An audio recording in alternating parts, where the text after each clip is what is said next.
ವೀಕ್ಷಕರೇ, ಕಲ್ಪತರು ನ್ಯೂಸ್ಗೆ ಎಲ್ಲರಿಗೂ ಆತ್ಮೀಯವಾದ ಸ್ವಾಗತ. ಪ್ರತಿಭಾವಂತ ವಿದ್ಯಾರ್ಥಿಗಳಿಗೆ ಪುರಸ್ಕಾರ ವಿತರಣೆ. ತುಮಕೂರು ಡಾಕ್ಟರ್ ಬಿಆರ್ ಅಂಬೇಡ್ಕರ್ ಸ್ವಾಭಿಮಾನಿ ಜನಸೇನೆ ಸಂಘಟನೆ ವತಿಯಿಂದ ಜಿಲ್ಲೆಯ ಎಸ್ಎಸ್ಎಲ್ಸಿ ಹಾಗೂ ಪಿಯುಸಿ ಪರೀಕ್ಷೆಗಳಲ್ಲಿ ಉತ್ತಮ ಸಾಧನೆ ಮಾಡಿದ ಪ್ರತಿಭಾವಂತ ವಿದ್ಯಾರ್ಥಿಗಳಿಗೆ ಪುರಸ್ಕಾರ ಸಮಾರಂಭವನ್ನು ಹಮ್ಮಿಕೊಳ್ಳಲಾಗಿತ್ತು. ನಗರದ ಕನ್ನಡ ಭವನದಲ್ಲಿ ನಡೆದ ಕಾರ್ಯಕ್ರಮದಲ್ಲಿ ಜಿಲ್ಲೆಯ 160ಕ್ಕೂ ಹೆಚ್ಚು ವಿದ್ಯಾರ್ಥಿಗಳಿಗೆ ಪುರಸ್ಕಾರ ನೀಡಿ ಗೌರವಿಸಲಾಯಿತು. ಕಾರ್ಯಕ್ರಮವನ್ನು ಉದ್ಘಾಟಿಸಿ ಮಾತನಾಡಿದ ಸಂಘಟನೆಯ ರಾಜ್ಯಾಧ್ಯಕ್ಷ ಎನ್ ಕುಮಾರ್, ಯಾವುದೇ ಮಗು ಶಿಕ್ಷಣದಿಂದ ವಂಚಿತವಾಗಬಾರದು.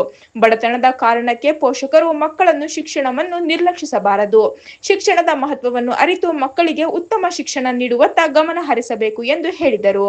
ಶಿಕ್ಷಣ ಪಡೆದ ಮಕ್ಕಳು ಉನ್ನತ ಸ್ಥಾನಮಾನ ಗಳಿಸುವುದರ ಜೊತೆಗೆ ಸಮಾಜದಲ್ಲಿ ಗೌರವ, ಘನತೆ ಹಾಗೂ ಆರ್ಥಿಕ ಸ್ವಾವಲಂಬನೆ ಸಾಧಿಸಬಹುದು. ಉತ್ತಮ ಬದುಕು ರೂಪಿಸಿಕೊಳ್ಳಲು ಶಿಕ್ಷಣ ಪ್ರಮುಖ ಸಾಧನವಾಗಿದೆ. ಆದ್ದರಿಂದ ಮಕ್ಕಳು ಶಿಕ್ಷಣದ ಬಗ್ಗೆ ಯಾರೂ ನಿರ್ಲಕ್ಷ್ಯ ವಹಿಸಬಾರದು. ಸರ್ಕಾರವು ಶಿಕ್ಷಣ ಕ್ಷೇತ್ರದ ಅಭಿವೃದ್ಧಿಗೆ ಹೆಚ್ಚಿನ ಕಾಳಜಿ ವಹಿಸಬೇಕು ಎಂದು ಅವರು ತಿಳಿಸಿದರು.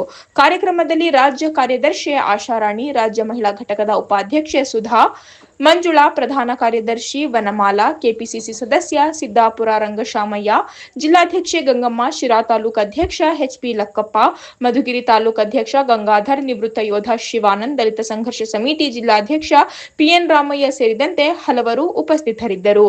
ವರದಿ ಉದಯ್ ಕುಮಾರ್, ಕಲ್ಪತರು ನ್ಯೂಸ್, ತುಮಕೂರು. ನಮಸ್ಕಾರಗಳು ಹಾಗೂ ಜೈ ಹಿಂದ್. ಹಾಗೆ ಈ ಪ್ರತಿಭಾ ಪುರಸ್ಕಾರಕ್ಕೆ ಬಂದಂತ ವಿದ್ಯಾರ್ಥಿಗಳ ಪೋಷಕರಿಗೂ ನನ್ನ ನಮಸ್ಕಾರಗಳು. ಇವತ್ತಿನ ದಿವಸ ಈ ಡಾಕ್ಟರ್ ಬಿಆರ್ ಅಂಬೇಡ್ಕರ್ ಸ್ವಾಭಿಮಾನ ಜನಸೇವೆಯ ನಿಮ್ಮನ್ನೆಲ್ಲರನ್ನು ಗುರುತಿಸಿ, ತುಮಕೂರು ಜಿಲ್ಲೆಯಲ್ಲಿ ಎಲ್ಲರನ್ನು ಗುರುತಿಸಿ ಈ ಪ್ರತಿಭಾ ಪುರಸ್ಕಾರವನ್ನು ಇಟ್ಟಿದ್ದಾರೆ. ಅವರಿಗೆ ಇನ್ನೊಮ್ಮೆ ನನ್ನ ಅದ್ಭುತವಾದ ಧನ್ಯವಾದಗಳನ್ನು ತಿಳಿಸುತ್ತೇನೆ. ಅವರು ಕಷ್ಟಪಟ್ಟ, ಅವರ ಓದಿ ಇಷ್ಟು ಅಂಕಗಳನ್ನು ಗಳಿಸಿ ಈ ಸ್ಥಾನಕ್ಕೆ ಬಂದಿರ್ತಾರೆ. ಓನ್ಲಿ ಕಾರ್ಯಕ್ರಮಕ್ಕೆ ಮಾತ್ರ ಆಗಿರಬಾರದು.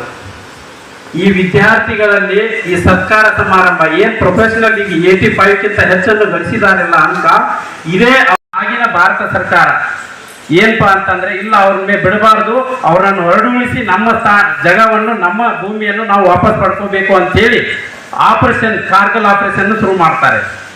ಆಗ ನಾವು 3ನೇ ಲೆಹರ್ನಲ್ಲಿ ಫಸ್ಟ್ ಜಮ್ಮು ಅಂಡ್ ಕಾಶ್ಮೀರ ಅಂದ್ರೆ 13 ಜಾಕ್ ರೈಫಲ್, ವಿಕ್ರಮ್ ಬಾತ್ರಾ ಹೆಸರು ಕೇಳಿದ್ದೀರಾ, ಪರಮವೀರ ಚಕ್ರ ಬರುತ್ತೆ ವಿದ್ಯಾರ್ಥಿಗಳಿಗೆ ಓದಕ್ಕೆ.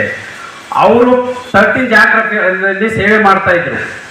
ಅವ್ರ ಜೊತೆನೆ ಕರ್ನಾಟಕದವರು ಕ್ಯಾಪ್ಟನ್ ನವೀನ್ ನಾಗಪ್ಪ, ಅವ್ರ ಹೆಸರನ್ನು ಕೇಳಿದ್ದೀರಾ. ಅವಾಗ ಅವರು ಎಲ್ಲ ಫಸ್ಟ್ ಲೇಯರ್ದಾಗೆ ಅಲ್ಲಿ ಯುದ್ಧ ಮಾಡುವಾಗ, 2ನೇ ಹೋಯ್ತು ಬೇರೆ 18 ರಾಜ್ಪೂತ್, 3ನೇ ಲೇಯರ್ನಲ್ಲಿ ನಮ್ಮ 5 ಮಡ್ರಾಸ್ ರೆಜಿಮೆಂಟು, ನಾವು ಆಗ ಹೊಸದಾಗಿ ಇನ್ನೂ ಎಳೆ ಹುಡುಗರು, ನಮ್ಮನ್ನು ಕರ್ಕೊಂಡು ಕಾರ್ಗಿಲ್ದಲ್ಲಿ ಹೋಗಿ ಅವ್ರ ಜೊತೆ ಹೋರಾಡಲು ಒಂದು ಬೆಟ್ಟದಲ್ಲಿ ಕಳಿಸಿದರು.